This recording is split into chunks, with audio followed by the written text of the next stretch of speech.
Que Dios les bendiga en esta mañana. Vamos a compartir la palabra, una enseñanza para la honra y gloria de Dios. Quiero que busquen sus Biblias. Vamos a hablar vamos a estar hablando, ¿verdad?, del libro de Romanos, pero no lo vamos a ver todo, solo vamos a ver algunas citas bíblicas. El tema que les traigo para hoy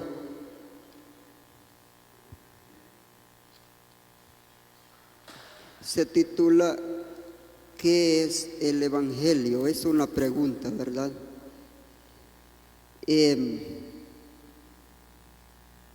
Quiero decirles de que el libro de Romanos es donde encontramos, ¿verdad?, la mayoría de las doctrinas explicadas en la Biblia. Es un libro rico en doctrinas. El apóstol Pablo se esmeró, ¿verdad?, en querer enseñar al pueblo de Dios.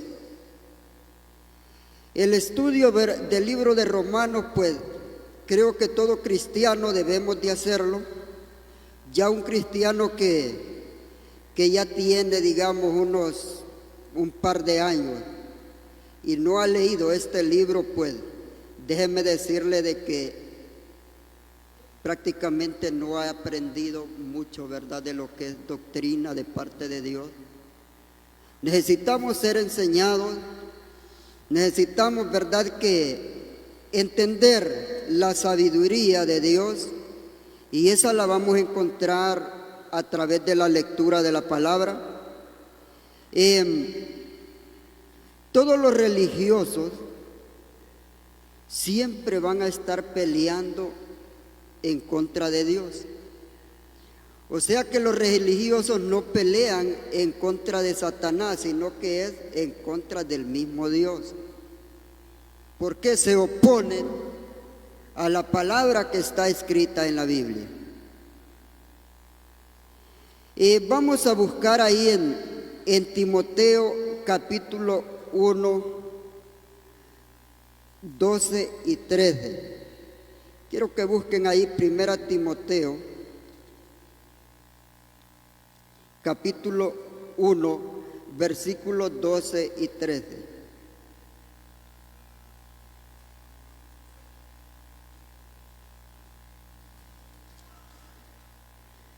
Dice: doy gracias al que me fortaleció, a Cristo Jesús nuestro Señor, porque me tuvo por fiel poniéndome en el ministerio, habiendo yo sido antes blasfemo, perseguidor e injuriador, mas fui recibido a misericordia, porque lo hice por ignorancia e incredulidad.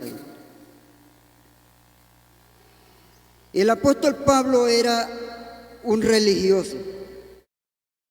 Cuando él tenía por nombre Saulo, tenía conocimiento de las enseñanzas de las Escrituras, porque él fue criado dentro de una sinagoga, dentro de una iglesia. Pero la religiosidad que había en él lo tenía entenebrecido, lo tenía ciego, lo tenía, como dice aquí, que dice que él estaba o era una persona ignorante.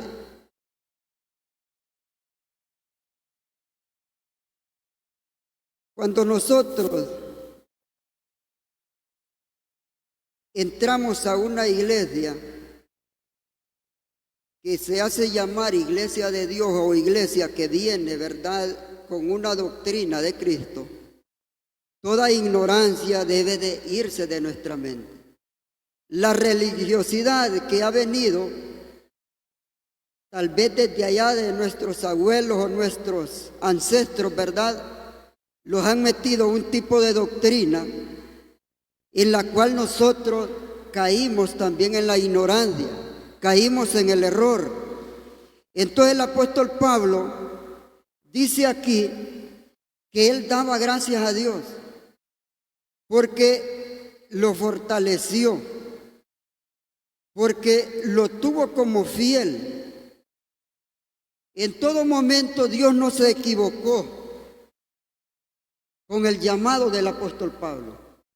Y ustedes ya saben, como ya han leído de la Biblia, ya saben cuál fue el llamado que Dios le hizo al apóstol Pablo.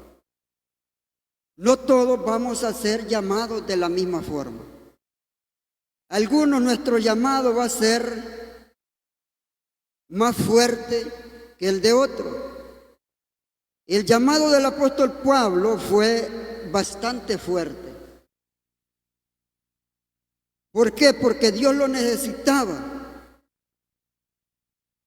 El llamado del apóstol Pablo era de llevar la palabra a las naciones. Entonces Dios lo necesitaba, pero miraba a Dios que el tiempo estaba transcurriendo, el tiempo estaba pasando, ya Pablo tenía ya varios años y no se acercaba a los pies de Cristo. Entonces Dios tuvo que buscar una forma de cómo hacerle el llamado.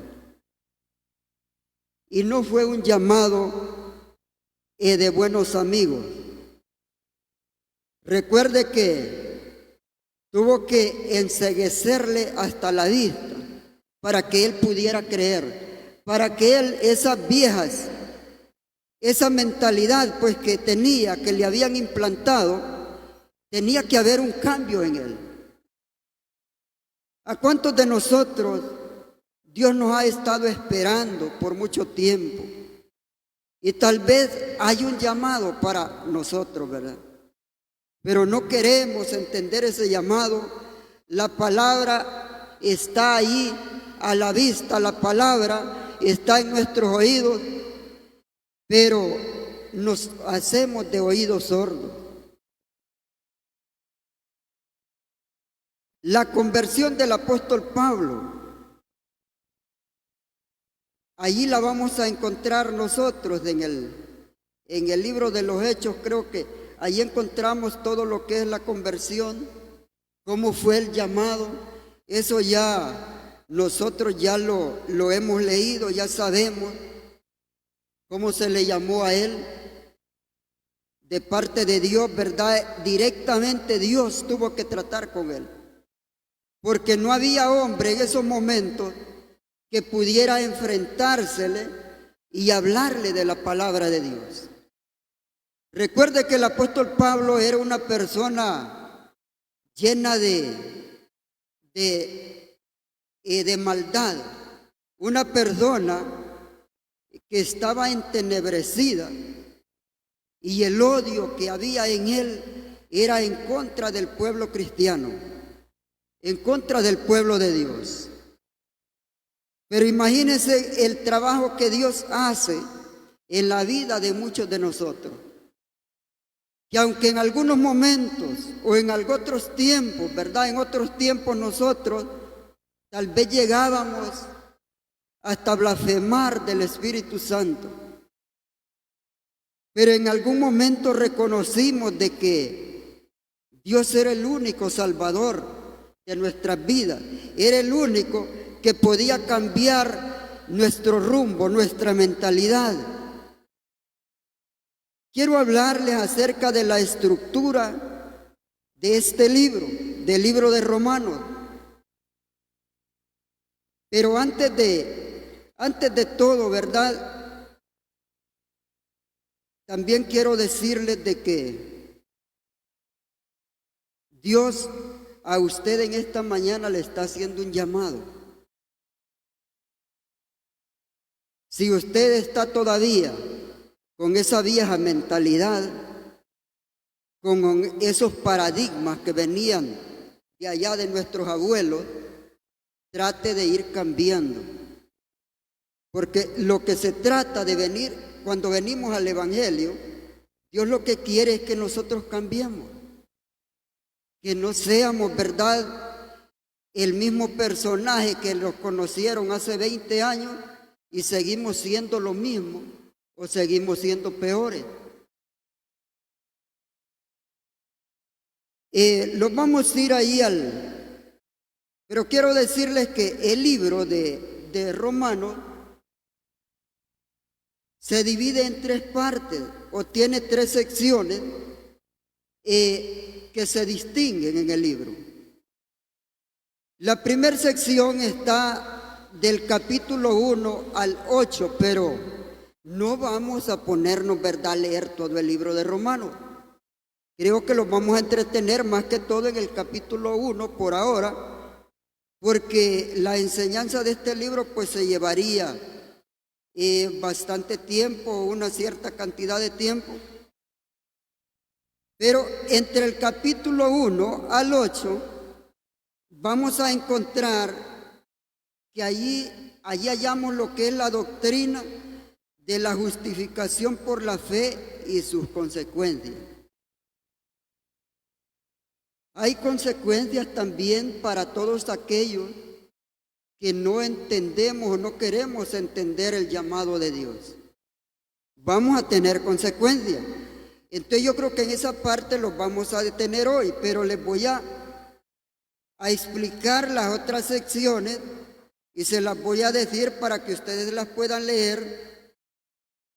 La sección número 2 o la parte número 2 que se distingue en este libro está del capítulo 9 al capítulo 11, que es donde nos explica la exclusión de los judíos y la inclusión de los gentiles como pueblo de Dios. Recuerde que nosotros, los llamados gentiles, somos un injerto, somos rama, no somos el mero pie, no somos el tronco. El mero tronco es el pueblo de los judíos. Pero ustedes pueden leer ahí la palabra y van a ver donde la palabra les explica que como ellos, el mero tronco no quiso entender, no quiso recibir a Jesucristo como el Salvador de sus vidas, entonces él tuvo que buscar la rama. Si el mero tronco no quiso, entonces la rama sí entendió, comprendió. Y es ahí donde entró el apóstol Pablo a trabajar. Bien, la otra sección es del capítulo 12 al 16, que son 16, ¿verdad?, capítulos los que tiene el libro. En el 16, ahí termina el libro de Romanos. Y allá en esa última parte lo que nos habla es de la vida práctica, pues, ya de los cristianos. La convivencia, cómo es que debemos, ¿verdad?, relacionarnos unos con otros acá, los cristianos. Pero como les digo, este sería un estudio grande para poderlo ver. Entonces nos vamos a adentrar más que todo en la justificación por la fe y sus consecuencias. ¿Qué es lo que nos trae a nosotros el estar pecando?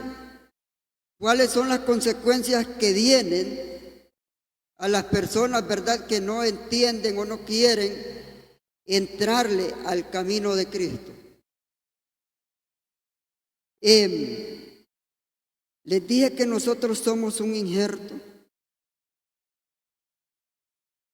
Ese injerto que fue lo que comprendió el por qué fue crucificado Jesucristo en esa cruz.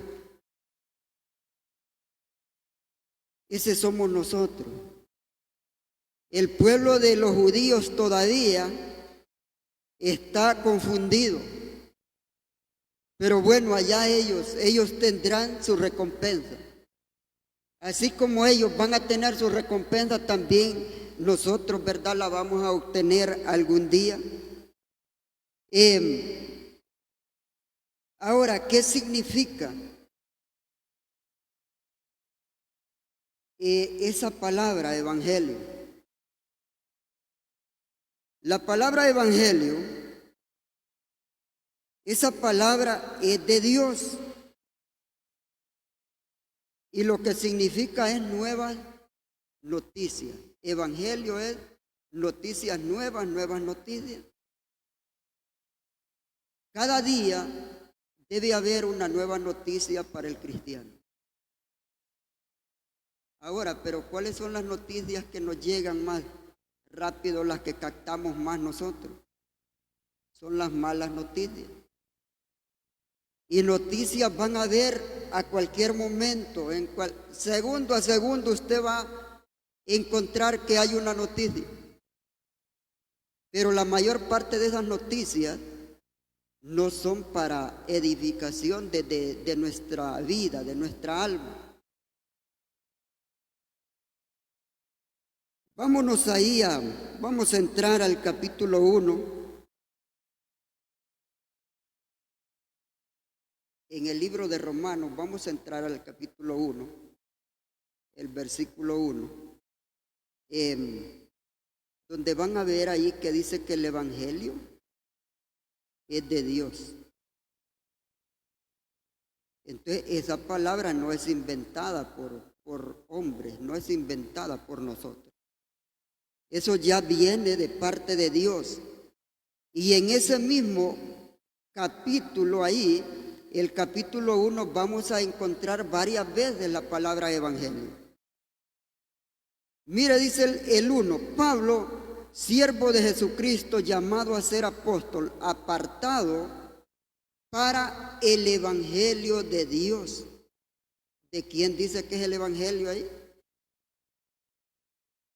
De Dios.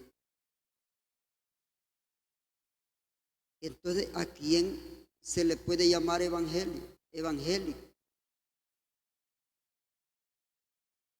Esta palabra viene siendo casi o similar a la palabra cristiano, del cristiano. No a cualquiera se le puede llamar cristiano, no a cualquiera se le puede llamar que es evangélico.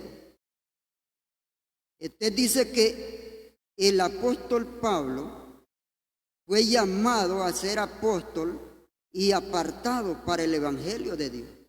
O sea que ese hombre, él ya estaba apartado desde antes de haber nacido. Lo único que él no lo sabía, lo único que el enemigo le cegó su mente. Y aunque él andaba viendo, él miraba físicamente, pero también estaba ciego espiritualmente. Aunque él enseñaron la doctrina, toda la doctrina ya de Moisés, de las tablas de la ley, todo eso él lo sabía. Pero él no comprendía en sí la esencia de lo que era el evangelio. Entonces tuvo que venir una luz de parte de Dios para poder alumbrar esa mente.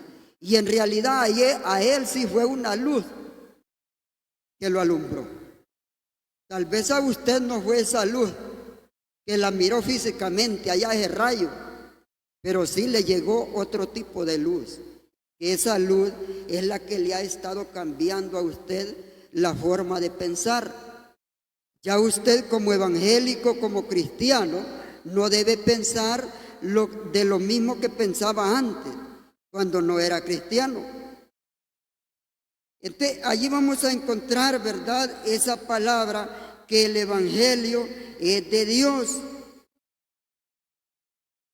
Nos podemos ir allá también al principio, ¿verdad?, donde nos habla la Biblia, allá por Génesis 3, creo que es, donde nos habla la Biblia del pecado de Adán. Dios llegó, imagínense que allá Dios trató con Adán. Aquí Dios trató directamente también con Pablo. Pero fíjese que ya con usted directamente ya no es Dios el que está tratando. Ya hay otro ayudador.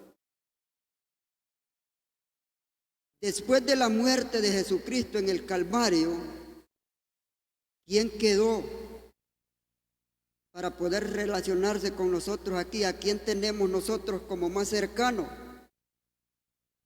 Al Espíritu Santo, ¿verdad? Es el que tenemos aquí, el que anda aquí a cada momento con nosotros.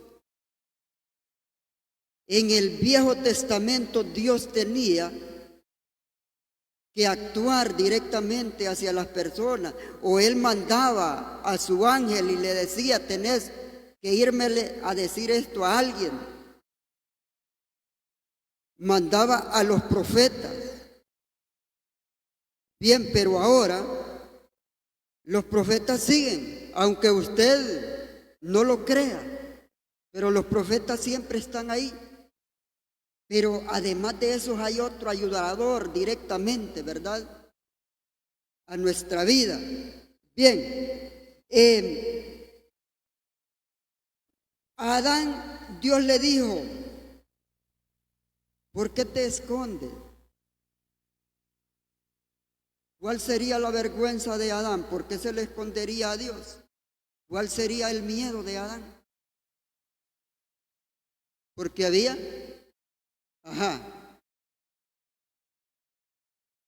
¿y usted cuando peca qué siente? ¿O no siente nada? Siente una reprensión de parte del Espíritu Santo, ¿verdad? No creo que usted se sienta bien, no creo que usted vaya y digamos, agarre algo allá que no es suyo y se lo trajo, ¿verdad? Y usted, pues si era de comer, se lo comió, o si era de gastar, lo gastó. Y yo creo que si no se arrepiente, si no le pide perdón a Dios, yo creo que va a andar posiblemente unos varios días con aquella cosita ahí. Entonces, Adán, el problema de él, había pecado y él se sentía que estaba desnudo. Ahora, él se miraba desnudo físicamente. Pero recuerde que usted en este momento, tal vez no es que usted se va a ver ahí desnudo, ¿verdad?, sin ropa. Pero sí, en algunas ocasiones, cuando nosotros cometemos el error, también nos vamos a desnudar ante la presencia de Dios y va a haber una reprensión. Y a causa de esa reprensión, nosotros tenemos que volver a los pies de Cristo. Y si no volvemos a Él, recuerde que dice que aquí hay consecuencias. Y las consecuencias las tenemos que pagar. En esta vida o en la otra, pero en algún momento tenemos que pagarlo. Así que no nos vamos a ir sin pagar lo que debemos. Aquí cualquiera puede cometer una fechoría y como nunca nadie ¿cómo le quiero decir? Nunca le hicieron allá un trámite penal en un juzgado, él no cayó preso, él no pagó. Pero recuerde que ante los ojos de Dios, ese delito tiene que pagarlo. Sea en vida o sea después de la muerte, pero tendrá que pagar. Allí mismo, en el versículo 9, volvemos a encontrar, miren ahí el versículo 9 dice: porque testigo me es Dios, a quien sirvo en mi espíritu, en el evangelio de su Hijo. ¿Cómo vuelve a decir ahí? El evangelio de su Hijo. No dice el evangelio de Gigi Ávila o el evangelio bueno, ustedes conocen ahí los grandes predicadores. ¿De quién dice ahí? No dijo el evangelio de Moisés. Porque Moisés fue antes de Jesucristo, ¿eh? O sea, Jesucristo vino aquí a este mundo después de David, después de Moisés, después de todo eso. No dice aquí en el apóstol Pablo el evangelio de Moisés o el evangelio de David. Dice el evangelio de su Hijo. Ese es en el 9. Y ahí volvemos otra vez y lo encontramos allá en el 15 y dice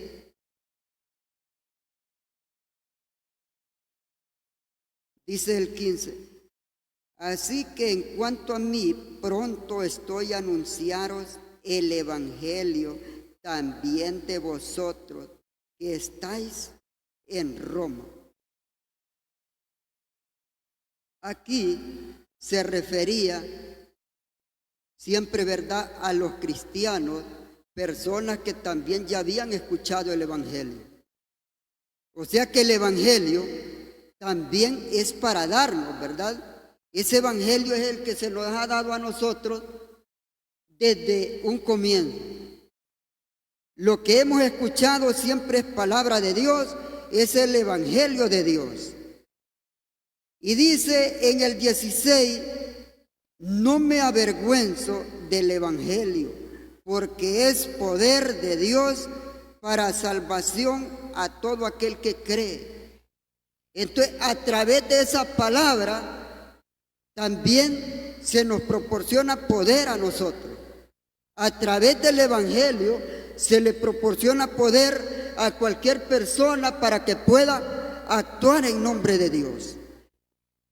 Amén. Dios siempre nos va a estar haciendo un llamado.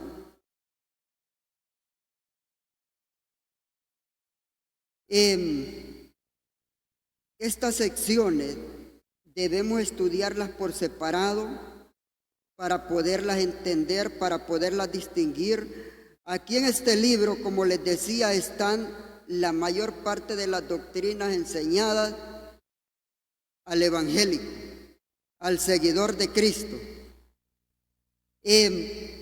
Lo mismo que hizo Dios allá con Adán en aquel tiempo, lo mismo que hizo Dios con Moisés, con todos esos hombres, ¿verdad?, seguidores de Cristo o de Dios, también Jesucristo fue lo mismo que vino a hacer con nosotros, con los hombres. Lo mismo que Dios hizo en la antigüedad, también Jesucristo eso mismo vino a hacer. Solo fue que le vino a dar un seguimiento y a poner las cosas más claras para un mejor entendimiento. Recuerde que Jesucristo, en el Antiguo Testamento, muchos profetas profetizaron que vendría y cómo sería su muerte. Ahora, encontramos en la Biblia que profetizaron de Mahoma que iba a venir en tal tiempo y cómo iba a morir. ¿Encontramos eso nosotros? En la Biblia, ¿lo habrán encontrado ustedes? ¿Verdad que no? Ahora, pero piense usted, ¿por qué los judíos no entienden esa parte? ¿Por qué no creen? Ellos tienen la Biblia. Ahora, el judío le va a decir a usted que Jesucristo no es el Mesías que él esperaba. Pero ¿y para usted qué piensa? ¿Será el Mesías o no será? ¿Ah? Imagine, y nosotros ¿por qué lo creemos? Pero y ellos que están ahí, que anduvo con ellos, porque ellos no creyeron. Entonces es porque, miren, es mejor que nosotros creamos a través de la fe y no a través de los milagros. ¿Por qué? Porque Jesucristo, ¿cuántos milagros hizo ahí con ellos? Él levantaba enfermos, Él levantaba muertos, Él sanaba todos ciegos, lo que fuera ahí. Y ellos miraban los milagros. Pero y aún así, ¿por qué no creyeron? Y yo creo que usted no miró, ¿verdad?, a Jesús allá haciendo un milagro. Y está creyendo. Entonces es mejor creer a través de nuestra fe, Porque la fe dice que es la que mueve montañas, la fe es la que puede hacer un milagro grandioso en su vida. Sí, a través de la fe. Entonces, pero también recuerde que la Biblia nos dice que, no recuerdo ahí qué pasaje es, pero habla de que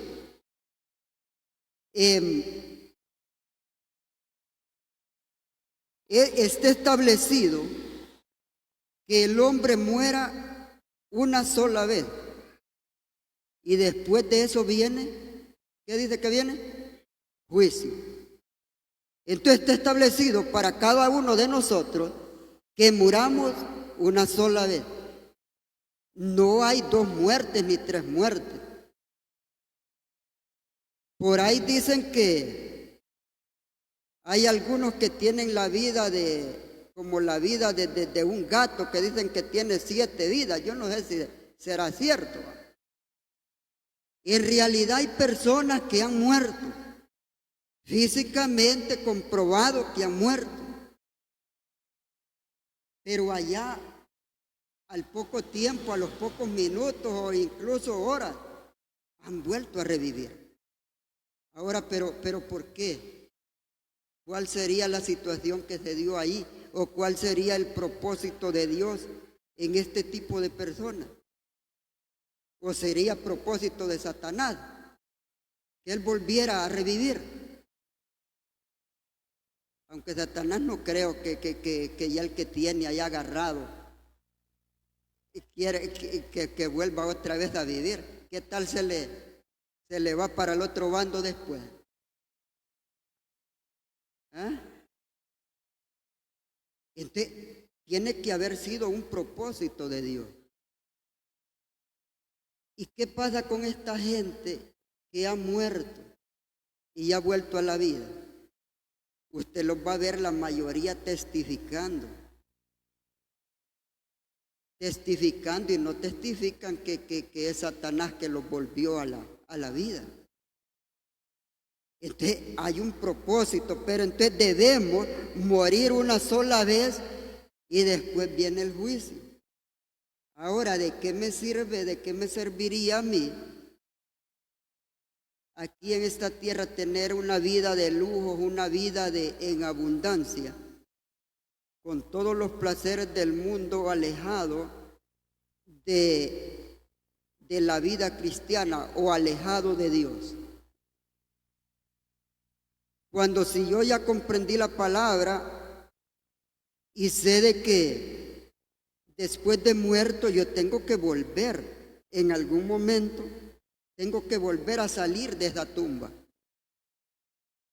Y cuando yo salga, hay un juicio, dice.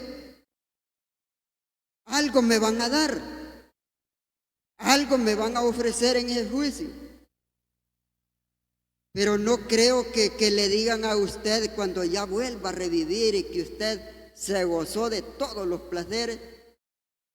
Y cuando ya esté frente al trono, no creo que le digan, mira, te tengo un palacio allá, lleno de todos los placeres y de todo lo que quieras ahí.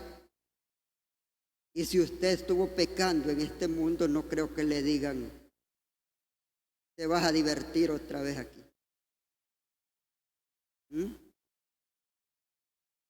¿Qué piensa que le va a decir ese juez que está ahí o que va a estar en ese momento?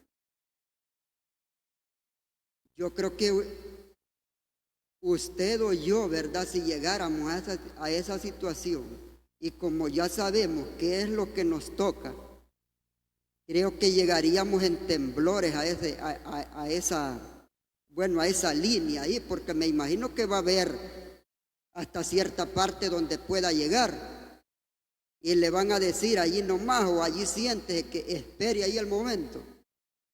Creo que ese momento de espera va a ser una angustia terrible para todo aquel que sepa el juicio que le va a llegar. No creo que esté gozoso o esté riendo en ese momento ahí.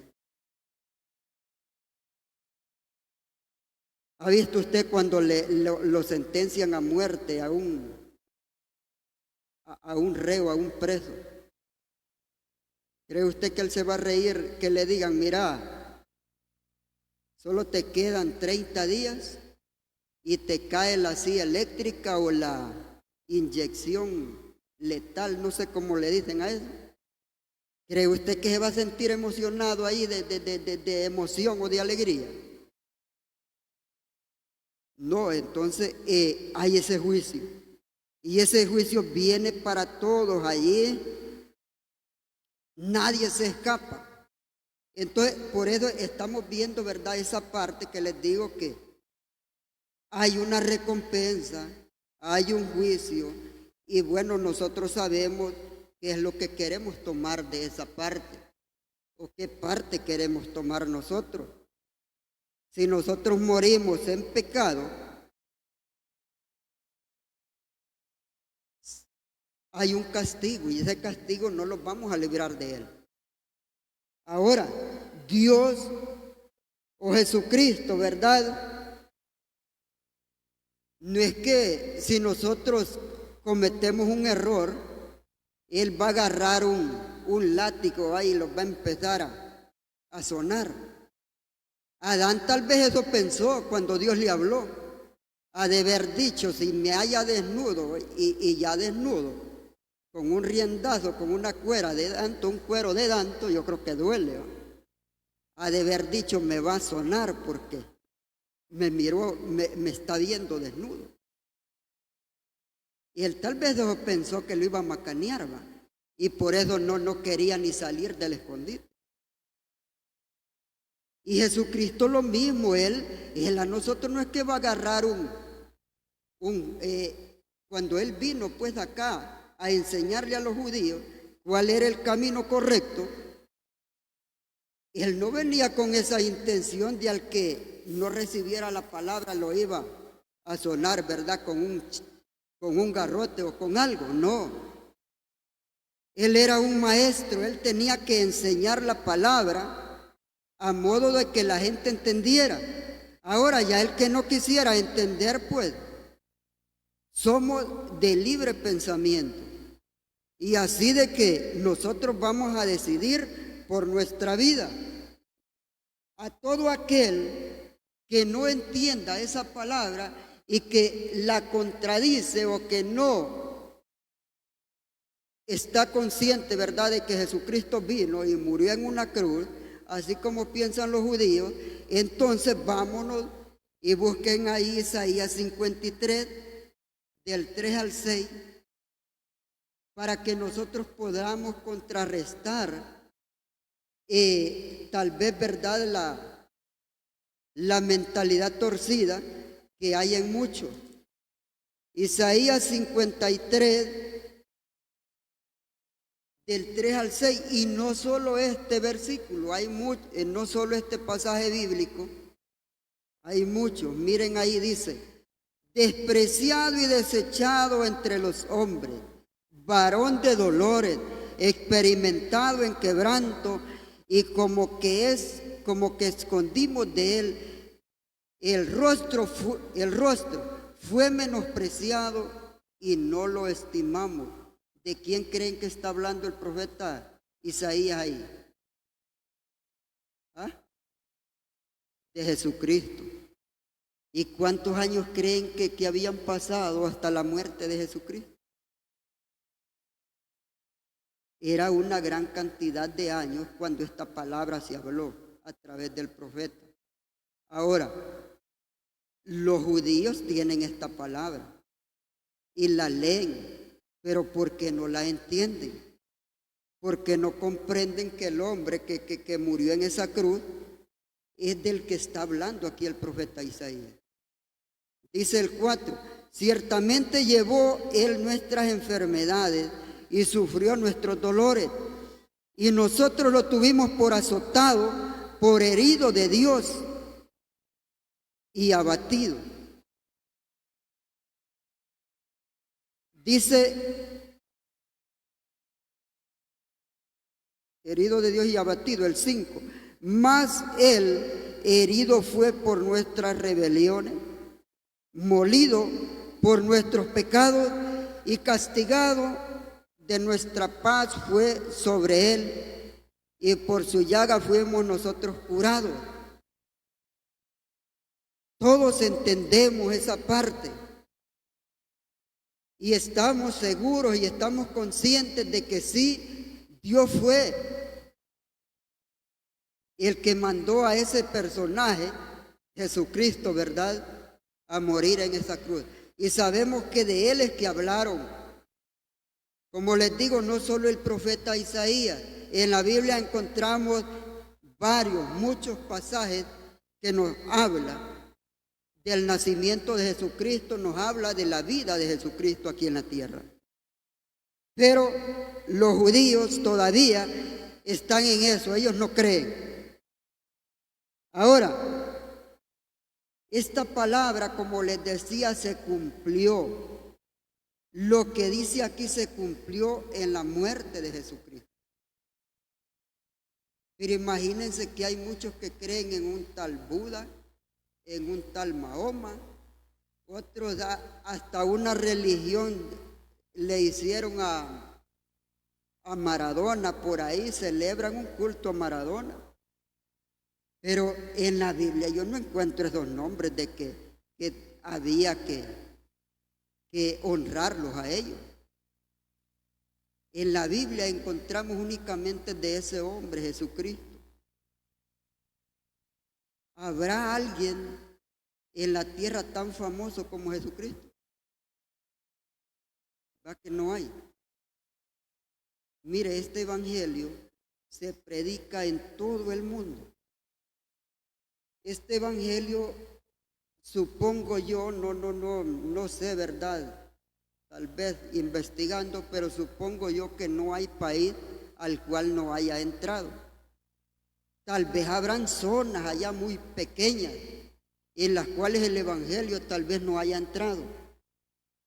Pero sí, el evangelio ya está entrando a todos los confines de la tierra. Y recuerde que esa es una de las señales de las cuales Dios dijo, Jesucristo dijo, cuando vean estas señales, recuerden que la venida de Cristo está cerca. Entonces, Jesucristo es el personaje más reconocido a nivel mundial.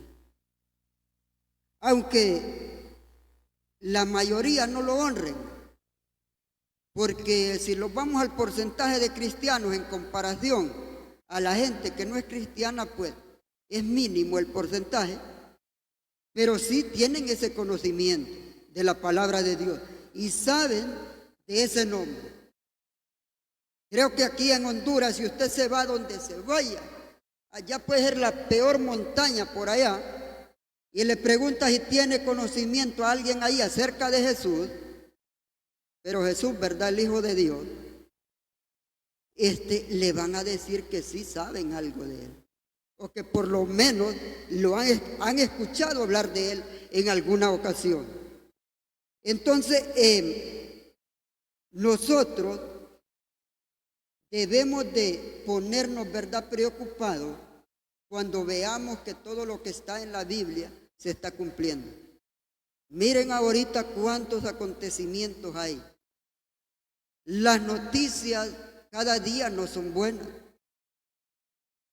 Pero yo como cristiano, yo me acuesto pensando de que la noticia del siguiente día va a ser mejor que la que tuve hoy.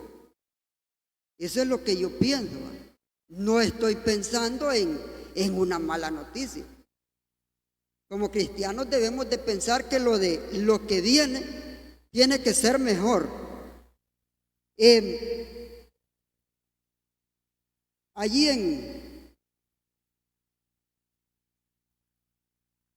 dice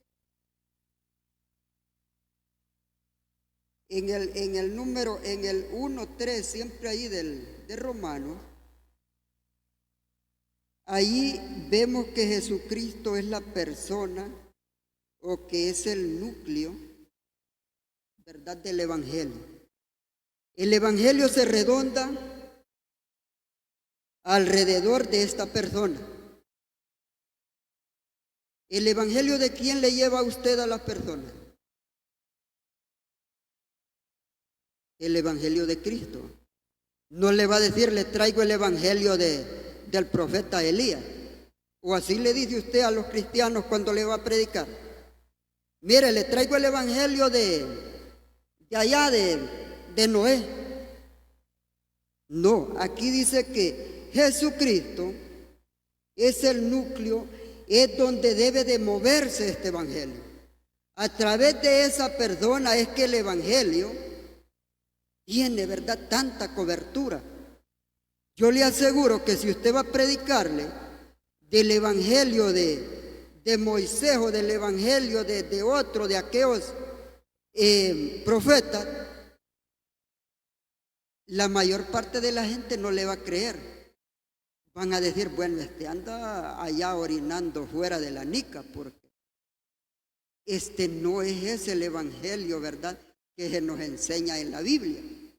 Es cierto que fueron grandes hombres ungidos de parte de Dios para llevar las buenas nuevas, ¿verdad?, a todo aquel que la necesite. Pero en realidad el núcleo, el centro, tiene que ser el evangelio del Señor Jesucristo.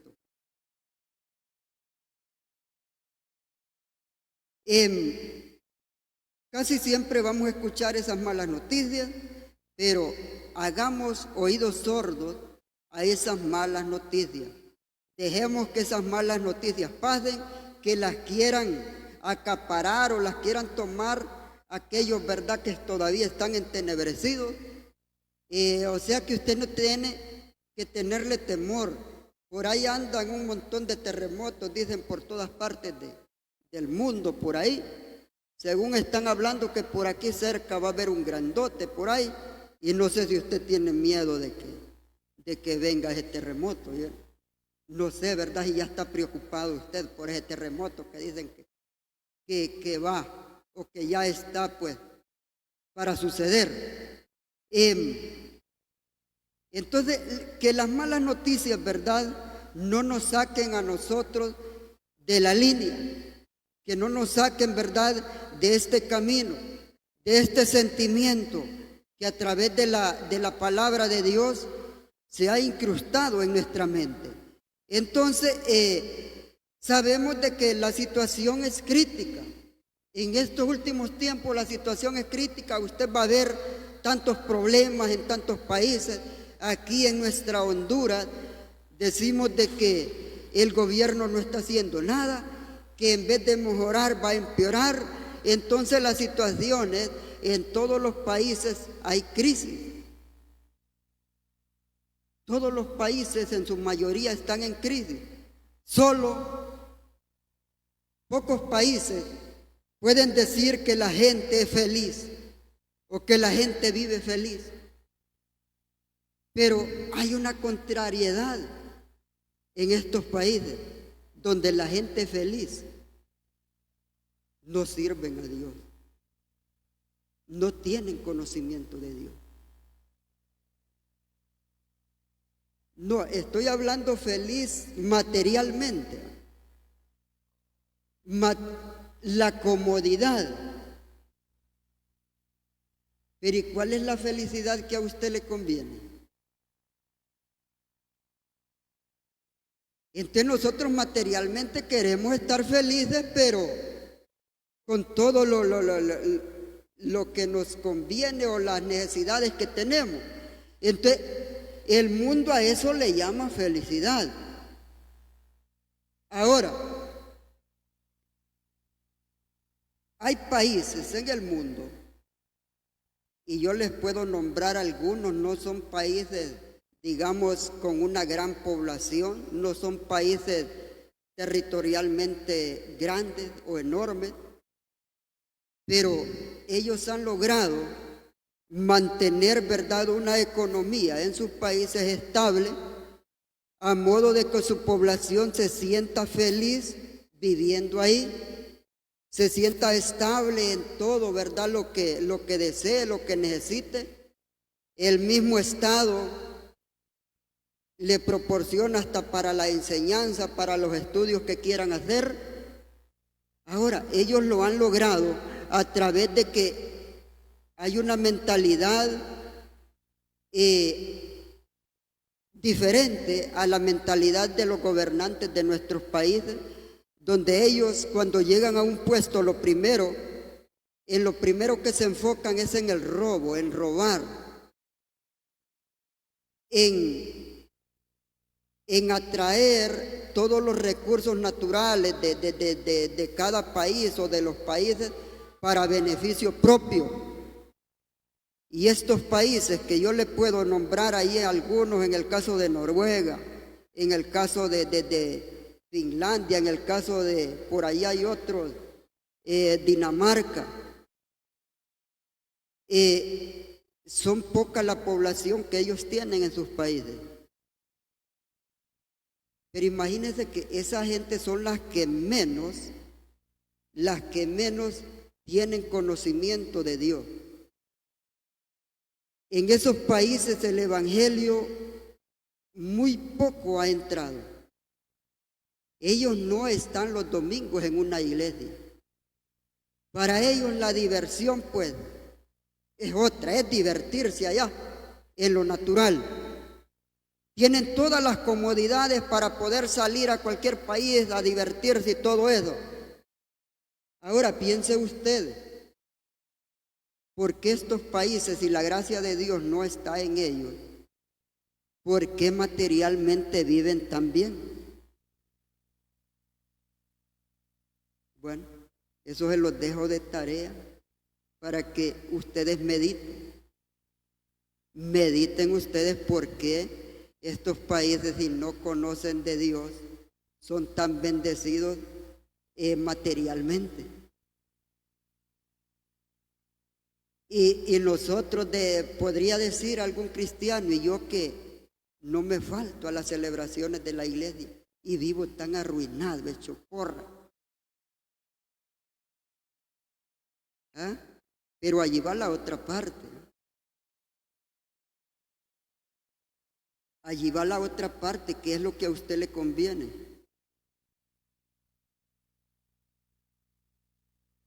Entonces, entremos en comunión con Dios y verá que todas las cosas le van a suceder para bien. Si yo estoy arruinado económicamente, ¿qué es lo que me queda entonces? Imagine que los ricos dicen, no, sí, eso de andar ahí en una iglesia, eso de los cristianos, eso solo es para los pobres, dicen ellos. Solo para la pobrería, para aquellos que están arruinados. Y más no saben ellos que la pobreza está en ellos. La pobreza más grande es la que ellos cargan. Porque aunque haya tal vez una felicidad material, que puedan hacer todo lo que quieren, pero en estos tiempos yo le aseguro que el que más tiene, más preocupado vive, porque el que no tiene anda queriendo tomar de lo que aquel tiene, y eso le preocupa a este que tiene, porque no sabe a qué horas le puede caer el ladrón, a qué horas le puede caer el banco y le embarga un montón de situaciones o cosas que tiene por ahí. Entonces, ellos pasan preocupados más bien con las cosas que tienen. Y yo creo que el cristiano, ¿verdad?, que ya el cerebro lo tiene un poco más amplio y sabe que lo terrenal, pues, no es de mucho provecho, ¿verdad?, para nosotros. Yo creo que esas cosas uno ya por último las tiene ahí, pero no es que le está poniendo tanta atención a aquello, ni se preocupa por ver cómo está la situación por ahí, porque uno ya sabe que más o menos, pues, Dios dice que si nosotros lo buscamos a Él, Él cuidará de nosotros y cuidará de todo, ¿verdad?, lo que es de nosotros, de lo que nos pertenece. Así de que no nos preocupemos de malas noticias. Y si a un caso nos cae una mala noticia, pues que no le sirva a usted para mal, sino que también le sirva para el crecimiento, ¿verdad?, en su vida espiritual. Amén. Hay tanto que hablar sobre estos temas y sabemos que ya por último en el capítulo nos dice, creo que es allá por Romanos 1:17, creo, que nosotros no es por obras que nos vamos a salvar, no es por obras, así que usted puede traer los quintales de billete aquí a la iglesia, puede ampliarle a esta iglesia a otra parte hasta pegar allá desde su propia bolsa, pegar aquel otro alambre, pero si no sirve a Dios, si no obedece a Dios, eso solo va a quedar ahí como le quiero decir, solo va a quedar como en la historia ahí de que cierta persona fue el que construyó tal cosa. Pero si lo buscan allá en el libro de la vida, no aparece, está borrado. Entonces no, por obra no nos vamos a salvar. Así de que lo que tenemos que hacer, ¿verdad?, siempre es que haya una conversión en mí, en usted, esa conversión que hubo en el apóstol Pablo. Esa conversión de que todos los que venimos a los pies de Cristo la necesitamos, pero que esa conversión suya no sea porque vio que a través del pastor se sanó un enfermo, y a través del pastor, de la palabra del pastor, miró usted que se sanó un paralítico, sino que sea algo nacido de adentro y que usted está convencido que esta palabra es la que lo va a llevar a la vida eterna. Amén, aleluya. Yo terminé, les traía más que todo, ¿verdad?, es una enseñanza.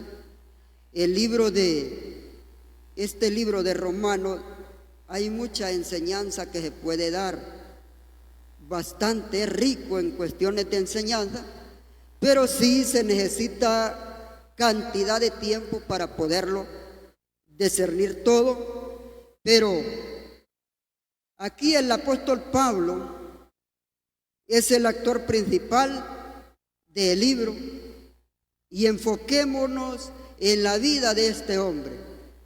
Él como humano sufrió calamidades, sufrió desaires, sufrió angustia, dolor, tanta cosa que sufrió.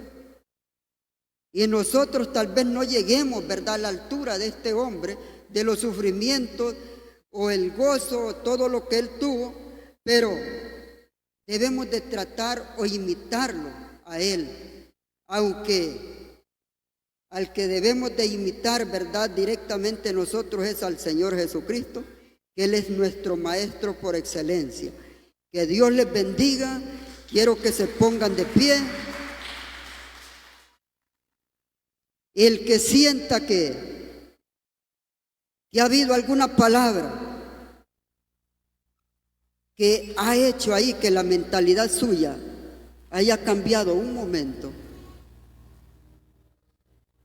entonces yo creo que es momento, ¿verdad?, de poderle pedir perdón a Dios, ayuda, discernimiento. Antes de que nos vayamos a los de intercesión, nos vamos a reunir un momentito ahí después de la oración. Padre, te doy gracias, Señor, por este pueblo, Dios Santo, que ha estado escuchando tu palabra en esta mañana. Te doy gracias, Dios Santo, porque hasta aquí tú también, Dios amado, me has librado, me has mantenido en pie, Señor. Yo he creído, Señor, en tu palabra. Y sé que he salido de ella. Pueden venir muchas dificultades. Podrían venir muchos problemas a mi vida. Oh Señor, yo te pido perdón en esta mañana, porque en realidad no hacemos tu trabajo como debería de ser. Yo te pido perdón, Señor, por cada uno de mis hijos, que si ellos, Dios amado, en algunos momentos se apartan de tu camino, Dios, nuevamente llámalos a tu presencia. Sé que tú siempre nos estás llamando, siempre nos estás hablando, pero nos hacemos de oídos sordos. Padre, yo en esta mañana, en tu nombre bendigo la vida de cada uno de mis hermanos que están en este lugar. Dales a ellos, Dios, lo que ellos deseen, lo que ellos piden, pero que también sea conforme a tu voluntad. Venimos en esta mañana, Dios, a tu altar, porque queremos ser mejores, porque queremos llevarnos algo diferente de este lugar. Bendito Dios, unge mi vida con aceite del cielo. Ese aceite, Señor, que sea derramado a través del Espíritu Santo. Que tu Espíritu, Dios Santo, nos pueda ungir este día. Que podamos sentir, Señor, esa llenura en nuestro interior. Que podamos sentir esa llama de tu Espíritu que quema, Señor, todo nuestro ser. Yo sé que tú mueves montañas. Yo creo Dios amado, no podemos apartarnos de ti.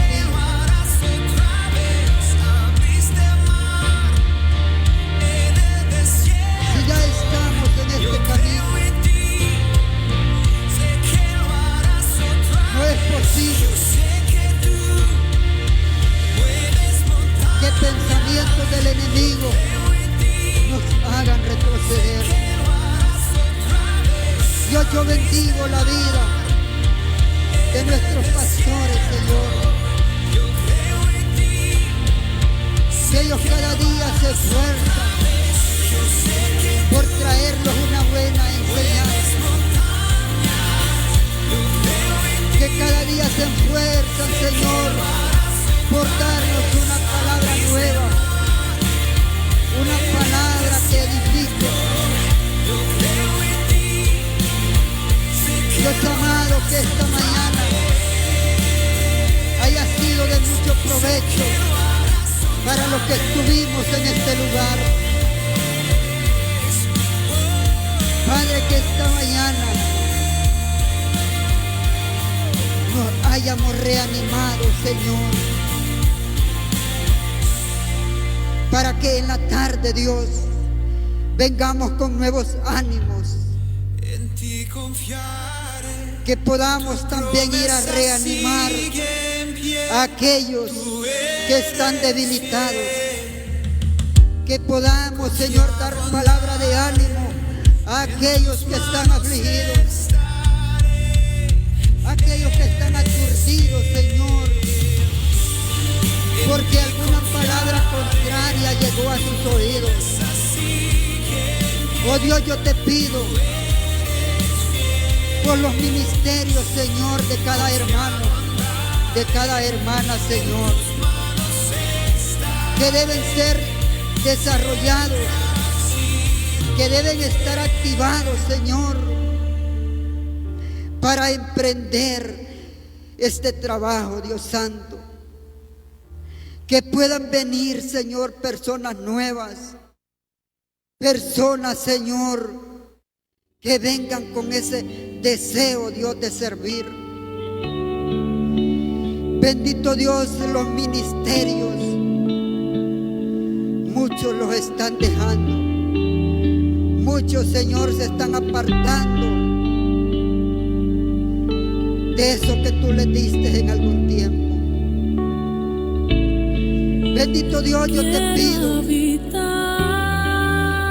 que a través de nuestras bocas esas personas, Señor, puedan regresar. Oh Dios Santo, pero ya tú encaminas, Señor, a través de un sentimiento, a través, Señor, de un sueño, a través de una visión, Padre amado, que tú puedas darles palabras y que ellos crean que solo tú sos el único que puede lavar, que puede limpiar, que puede purificar. Sí, Señor, no hay lugar al cual podamos ir. No hay lugar donde nos sintamos, Señor, bendecidos. Dios,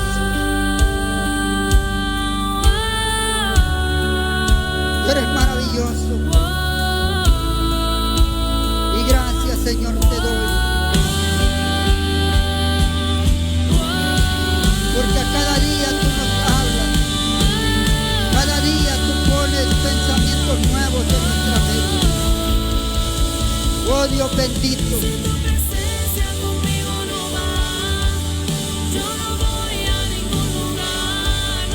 Que lleguemos a este lugar siempre deseando algo nuevo para nuestra vida. Gracias, Señor. Gracias te doy en esta mañana. Y que así como nos tuviste en este momento aquí, Señor, disfrutando de estos momentos, así queremos, Dios, ver esta iglesia en la tarde llena, Señor, de miembros, llena de personas, Dios. Sí, Dios Santo, gracias.